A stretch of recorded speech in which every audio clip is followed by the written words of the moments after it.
Hey, how's it going? This is Ricardo, and in this video I'll show you how to remove the battery from a Dell Inspiron 13 version 7380. If you're looking for parts for this laptop, go to our website and use this coupon for a 5% off discount.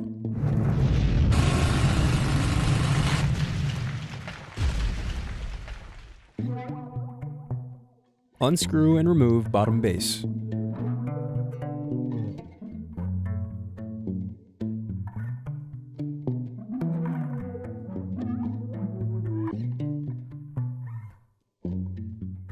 Now unscrew and disconnect battery.